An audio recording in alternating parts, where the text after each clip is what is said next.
How's it going, ladies and bruises? I'm Bobby6Killer and welcome back to Torment, Tides of Numenera. Now we've got a few more missions to get done, but we're actually starting to get through them. We're actually getting through them. I think we've got to head out now. Actually, I really want to... wonder if we can convince this guy to give us a writ now, to get that guy off his execution. We need some way of doing that. Drones still circle the uniformed woman's head. She was whispering to one of them as you approach, but it waves it away and nods curtly to you. City business or something else? You're the wrong person. Go away. It's you. You're the one I want to talk to.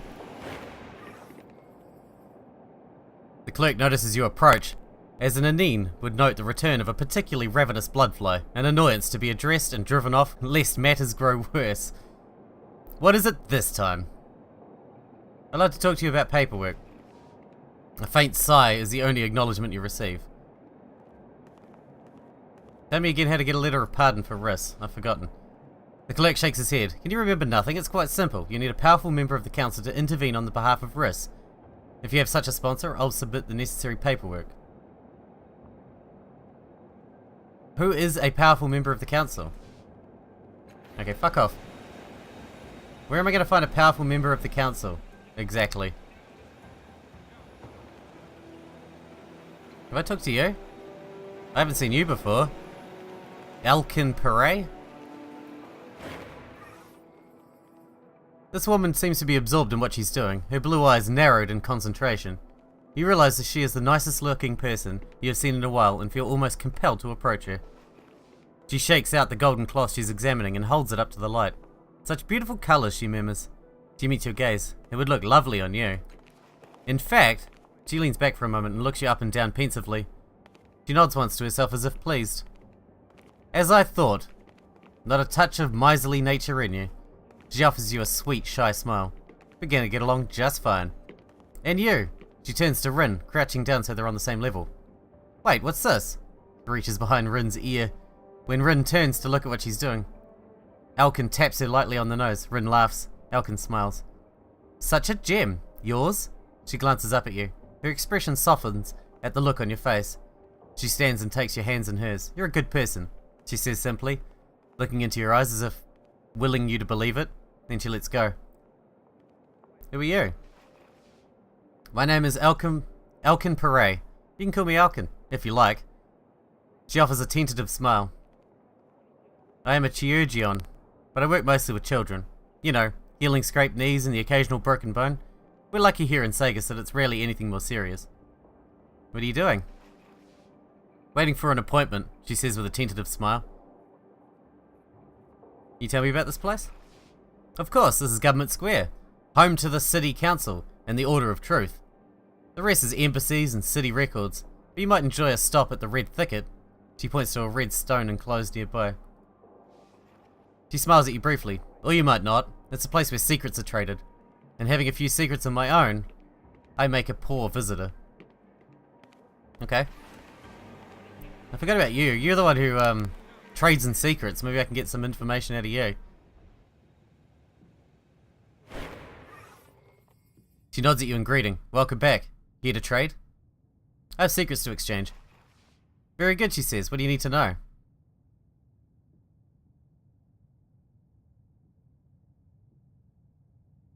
I'll trade you information for a secret you find interesting.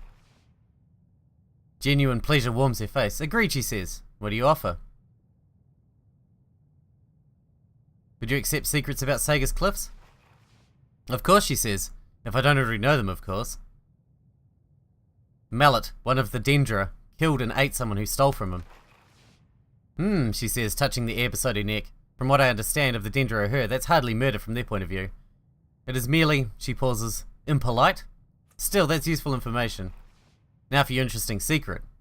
She traces the corner of her lips thoughtfully. The merchants, Felinda and Sterase, are in love, and have been for many, many years.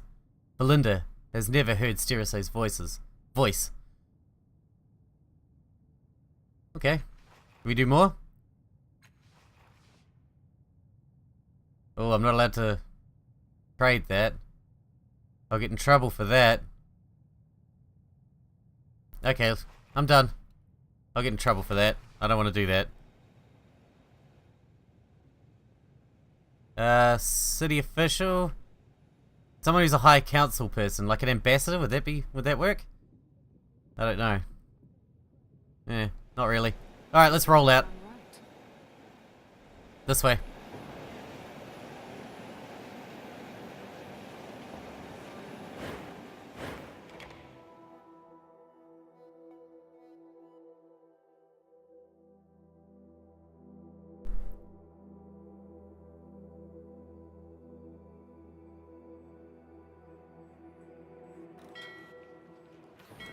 Alright, now what do we got to do here? We got to talk to airship guy. Oh, Eurydice is already there. That's good.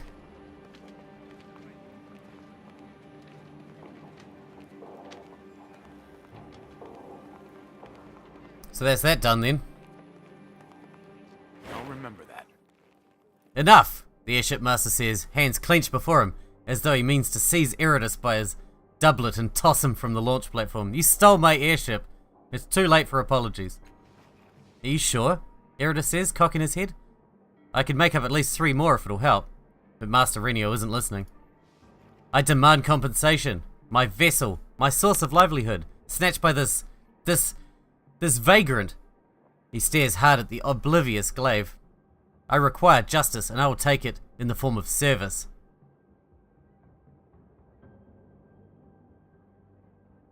Eurydice, you owe Master Renio a debt. You should work with him until you've cleared it. I'm ready to pick my path. Work? Eurydice says, looking doubtful. I've done work. I've never liked it much. It's too worky. Are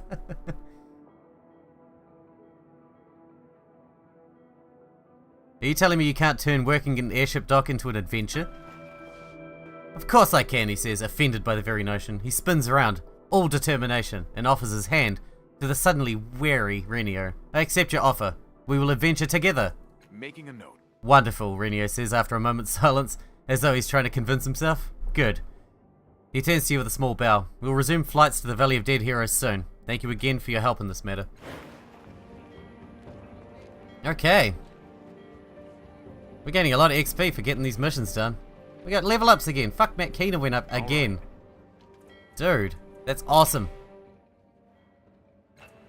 We'll start with the last cast off, and we'll pour points into intellect yet again. Did I learn that? Or remember it? Because intellect is important for him. Edge. Let's put some edge into speed. My enemies will fear me. And you've got a level up too. Nice. Your stat pools are pretty craptastic, so what else have you got? Oh, you got healing. Nice. Law mystical, perception, running, machinery, natural, and quick fingers. Nice, nice. Interesting. I don't really know what to do with you though, to be honest. Maybe I'll put one into healing? Maybe I can do this. Yeah, you can do this. You'll be fine. It'll be fine. Chill out, man. It's all good. We don't get to fight so much anyway. Alright. What do we got in the journal now? Where do we need to go to? Finzen. Where was Finzen again? I feel like he was that way? Which is Cliff's Edge. Cave of Last Words. I haven't been in there. Where the fuck is that? There? How do you get to that? If I click on it, will we get there? New area. Exciting. Okay, why am I going a different way to the rest of them? They think they're so fucking clever.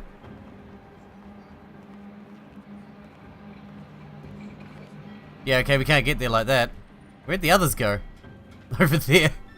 What are you doing over there? Yeah, fucking loonies. Alright, anyway. Oh, there.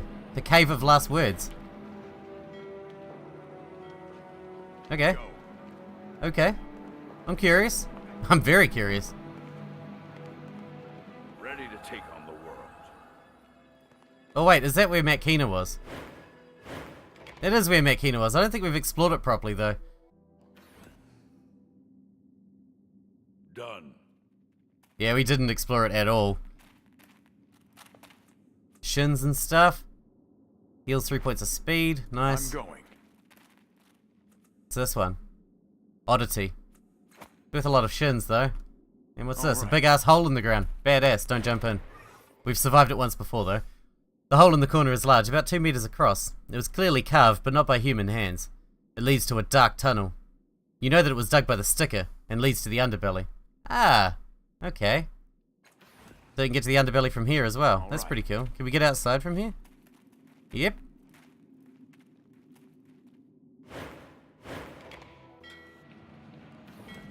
Can we go anywhere from here? Looks like we can go this way. Oh, can we climb this?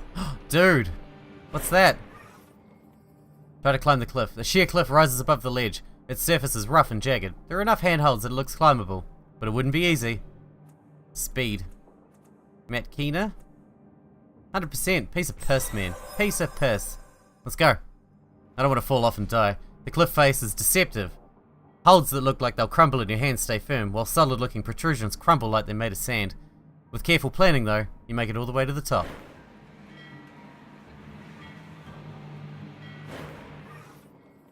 A welcome blast of wind caresses your face at the cliff top. Your companions follow the path you blaze for them. Yes. What is this? Most of the cliff top is obscured by a dome of energy. When you get close to it, the air hums and your hair stands on end. Touch the dome? The air sizzles as you get closer, popping across your skin like invisible jumping beetles. The heat grows until you're within arm's reach. Suddenly, a control interface appears in the air in front of you. It has a glowing circle with random symbols floating at the edges and a vertical bar next to it. When you step back again, the interface disappears. Interesting. Study the interface? Ride the shoop off? Here we go. The circle is likely a place to put one's hand or face. Probably the former, since the heat from the dome might burn your face. Presumably, someone with the proper authority could open the dome by using the holographic bar on the side as a kind of latch. The symbols around the circle are unfamiliar, suggesting this installation is very old, perhaps predating the truth. Whoever created this dome then wanted to keep what was inside a secret from anyone except those whom he or she had given access. Try to see what's inside? Whatever energy forms this dome is completely opaque. You can't see anything through it. Oddly though, you can see the shadows of the cliffs and birds on the other side.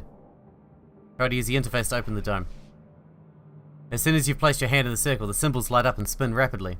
Apparently you have the authority to enter. You slide your other hand up the bar on the side. The interface disappears. The air cools immediately and the dome fades until it's entirely gone.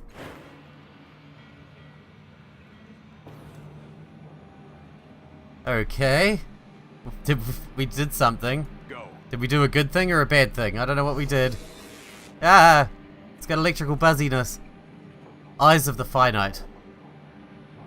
Ornament. Artifact. Sucker Punch. You gain Sucker Punch, okay. And an oddity. Alrighty. Yes. Now. The holographic panel appears to be a control interface. In the center is what looks like a utility map of Sega's cliffs. It's surrounded by a number of symbols that you cannot immediately identify, and in the upper right quadrant is some sort of cube within a cube. Strange as the panel is, you can't shake a strong sense of familiarity about it.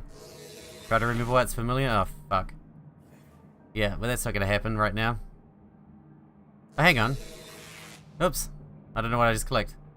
You stare at the controls for several minutes, but you make no sense of them. It might be easier if you just try them out and see what happens. Let's see if we can recover our intellect. Have we got any items for that? Because we've got a lot of items on us right now. Something must recover intellect, right? Yeah? Maybe? Probably not. The two characters wearing these matching rings share all fetals and 25% of stats healed. Okay. Interesting. What does this do? Heals intellect. Here we go. Use it on yourself. Trust and honesty. Alright, that might be enough. Try to remember why it feels familiar. 65. Damn it. Can we get more? Do we have more? Jesus. I didn't think it was going to take that much, though. Yeah, I don't think we're going to get any more. Bastard.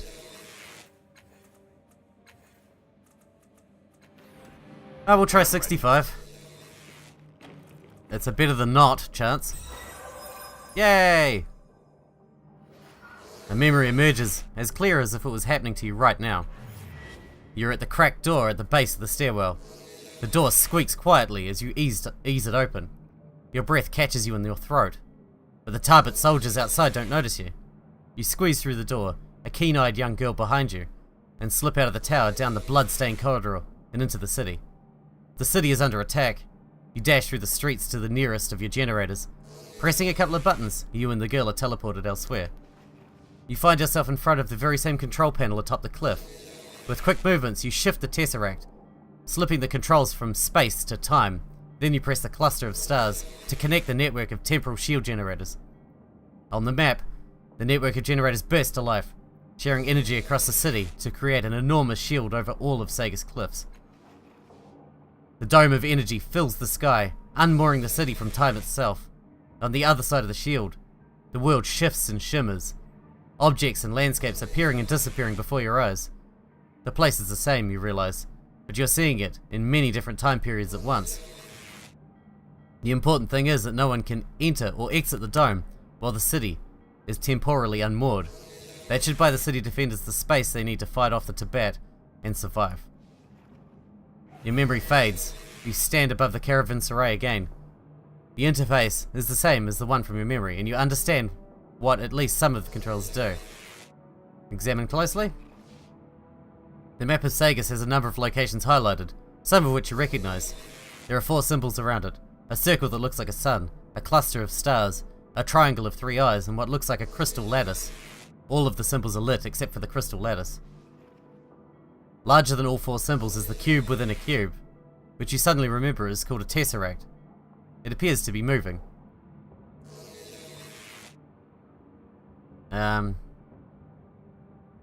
Touch the sum symbol, see what it does? The platform hums, the air pops and sizzles. For a few seconds, activity outside the platform shifts. People flicker in and out. Caravanserai changes. First the ships and then the buildings themselves. You see them as old and deteriorated, then new, then under construction on the bare rocks. All within seconds, your platform remains steady, but outside, as if time is shifting as swiftly as the sea. The platform shudders silently, then clicks off. The air cools and quiets, and Caravanserai returns to the way it was. After keeping the energy dome active for so long, centuries or longer, it seems that the platform no longer has enough power to remain active. Connect the current network by pressing the cluster of stars.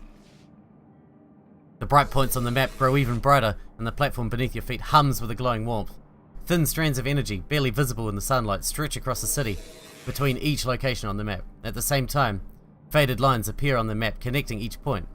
A network of generators, which this panel controls. Then with a loud pop, the energy fades, the humming stops, and everything returns to the way it was. Touch the 3 eyes to see what they do. The map changes colour. Each of the bright points lights up in turn, occasionally stretching a faded line from one point to another. After a minute of this, the map fades. A voice speaks the truth directly into your mind. Temporal network connections limited. Please repair the network. The crystal lattice next to the map lights up. Touch the crystal lattice to see what it does. Again, the map lights up and changes colour. The lines between each point grow and fade. Some of them grow solid and then disappear. Others have gaps in them and never light up at all. After several minutes, the activity ceases and the voice begins speaking to you again. Could not restore network. Temporal connections have deteriorated beyond repair. Please consult your system conservator immediately. You can't raise the shield again like in your memory, but the network once had another purpose. You remember in your memory, you used the Tesseract to shift the controls from time to space. Perhaps if you shifted it back. Toggle. As soon as you touch it, the impossible cube shifts and moves with your finger. It seems to snap in 2 different states. With unfamiliar gestures, you rotate the Tesseract. The inner cube squeezes out and becomes the outer cube, while the outer cube becomes the inner one. Some of the locations lit up on the map change. Among other locations, 2 new lights appear in the Caravanserai, one marking the platform where you're standing. The outer cube moves in space, no longer flickering as it was before. Presumably the controls are now set to the spatial dimension. The crystal lattice next to the map dims again. Okay. Connect the network with the stars again. Map returns to as it was. Okay, so inspect the current network by pressing the eyes. Limited, yeah. Press the crystal lattice. Yeah, here we go. After several minutes, the map shows a network of points. The control panel ceases its activity, and the voice speaks to you again. Spatial network restored. Connection procedure may now proceed. Connect the current network. The maps light up again, and the voice speaks into your mind. Spatial translation network connected. State your destination. You don't recognize the location of all the points, so you don't know what name the machine expects, but you do know some of them. Dude, we can get a Colon Village and Mila Vest from here? Oh, that's awesome. And the Reef of Fallen Worlds, and all these other boring ass places that we've already been. Oh my god. We can't leave yet. There's so much to be done here, but now we know. We can come back here anytime. Actually, we should just teleport. Can we actually look at this one? I want to use this thing. The machine hums softly. An orange glow appears beneath its dark, glossy surface.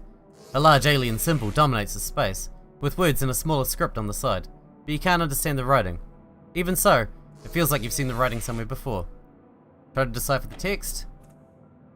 55. Oh wow, man, we're getting lucky at the moment. After studying the text for several minutes, you begin to see, or perhaps simply remember, patterns in the words. In a flash, the purpose of the device comes back to you. This is an omniscope, a device used to view locations from afar. The large alien symbol is actually an inhuman handprint. The longer list next to it is a set of location names, and the shorter list denotes range and time. How far back in time the omniscope should look, you discover that you can actually read them all. Look at the list of locations. There are 8 locations listed, each of them within or near Sega's cliffs. Selecting one will presumably shift the omniscope to look in that direction. Caravanserai is currently selected. The Bloom. Okay. The omniscope shifts into a new position. Look at the list of approximate times. There are 3 numbers here, representing a rough time frame, perhaps days, months, or years. The numbers are strange, but you're fairly certain you understand their meaning. Selecting 1 will presumably direct an omniscope to look at that time frame. The current selection is 1, which you take to mean the present. Select 128 to look in the distant past. You touch the number and it glows brighter than the others. The machine's humming changes in timbre. Place your hand on the alien handprint. As soon as you place your hand on the surface, the machine reacts. The glowing item on the 2 lists blink and draw lines into a rectangle, a view screen that wasn't there before. The screen shows a dark chasm that flanks Sega's cliffs on one side. At the bottom of the chasm is a carpet of debris that seems to flow like a river from the junkyard north of the city down to the sea. In the darkest part of the chasm, beneath a cloud of greasy smoke, is a city-sized mass of living flesh, the Bloom. Its name springs readily to mind, plucked from your sire's memory. Tubes and tendrils sprout from the Bloom in 100 directions, many of them attached to the cliffs on either side. The image in the view screen changes rapidly, showing the Bloom over many years. The further into the past you look, the further north the Bloom is. It looks like it's moving very slowly south over time, less than a finger's length per year towards the sea. Huh. There's so much to look at with this thing. Alright. This should be our base of operations. Alright, let's just teleport somewhere. Let's just go to Cliff's Edge. Let's go! Awesome! Well, that was worth a look. Now we can teleport. That's fucking awesome. Not only can we can teleport to towns we haven't even been to yet. Now, we got someone to talk to here, I believe. Yeah, Finzen. Where Finzen is. Where's Finzen? There. Hey, Finzen. Any luck with the Skull Arcs? I brought a device that'll transfer a year from you to your levy. Making a note. Fine, just 1 year, right? He chuckles. But there's not much humor in it. I got a few to spare. Let's get this over with. Hey, Levy! Get over here! How does this thing work? And do I get to pick the year or what? Will this hurt him? I don't want this to... Ah! Oh, Jesus. I am well now, sir. Are you? I'm fine. Leave me be, alright? Whistling. Well, it's done, he says. Funny thing. The first year they took didn't hurt a bit. This one stings like glass in the gut. He rubs his head, but the levy's gone. That's something. You feeling alright? Honest? No. Got some hammering in my head and a greasy feeling in my throat. Hoping it goes away. Do you feel regret helping the levy? Sure, he says, but no, too. The way you described it, I owed him a debt. You have to pay your debts, citizen or no. He winces. Think I need to lie down. I'm off. He moves to do just that, then pauses. Hey, before I forget, let me give you something for all the trouble. He drops a small pouch into your hand and stumbles away, clutching at his side and cursing under his breath. You gonna pay me for fucking ripping a year of your life away? Spray flesh and 50 shins. Man, we make so much money out here. I think we need to go find a place to have a nap because we are fucked. Our stat pools are like drained, except for Rin's, of course, because she's brand new. We haven't used her yet, and her stat pools aren't really that good anyway. Inside the labyrinth, we don't even know how to get back to the labyrinth at this point. Passage to the Valley of Dead Heroes, we know how to do that now. There's not really much else to do now. I'm not sure how we're going to finish the Stay of Execution one. I don't know how to help that guy escape. Oh, we need to hit the 5th eye again though, don't we? Can I sleep here? Would that be an option? Does this go to Circus Minor? I've forgotten. It does. Let's go to Circus Minor.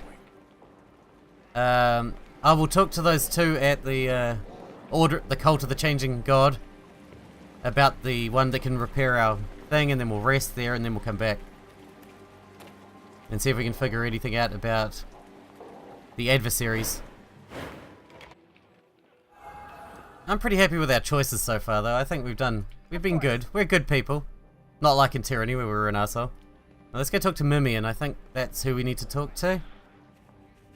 We might end this episode with a rest, actually. We're nearly at the end here.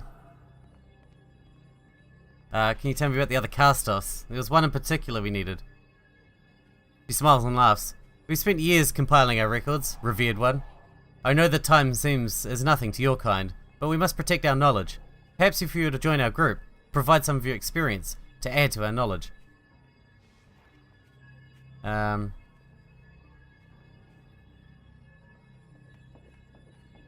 But why won't you tell me about your other cast-offs? Our secrets are our own. We do not provide them to outsiders. Of course, if you were to join us, you'd no longer be an outsider. He bows his head. What are the benefits of joining your church? We can provide our adherents with useful items. We can offer safety against the depredations of those who would harm them as they sleep. Our members may be available to aid each other in specific situations. I don't really want to join you, but I feel like I kind of have to. I'm gonna sleep here anyway. We would be honoured if you choose to stay with us. We do request a small donation of 40 shins to offset our costs. He shrugs. We must rely on donations even from our revered visitors. You know it's not a donation if you insist that I pay it. I can breathe again. It's only a donation if I choose to do it voluntarily, not if you ask me for it. Fine. Anyway. So, the 5th eye is pretty much all we've got left to do, or hit the Valley of Dead Heroes, or use that new teleporter we found to teleport to another town we haven't been to yet. Any of those things would be super duper fine. Let's head back to the 5th eye, and we'll end the episode when we get there. I'm not really sure what we're meant to do there to...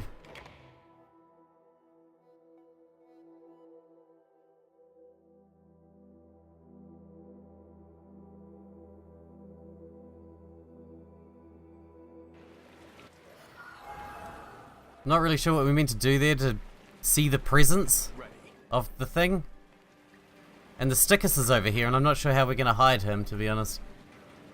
We'll figure something out. Maybe we can go into Matt Keener's cave.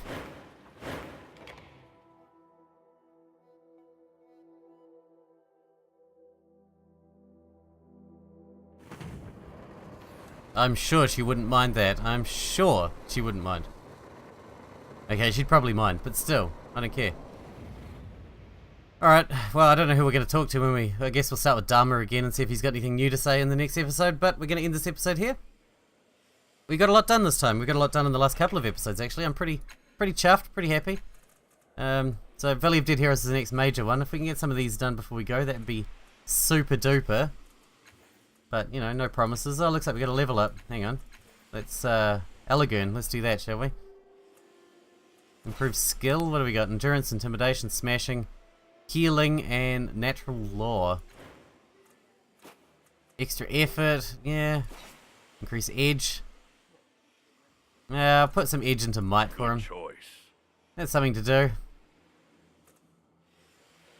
Alright, well, hope you guys enjoyed it. Thanks for watching, thanks for hanging out with me, and I'll see you in the next episode.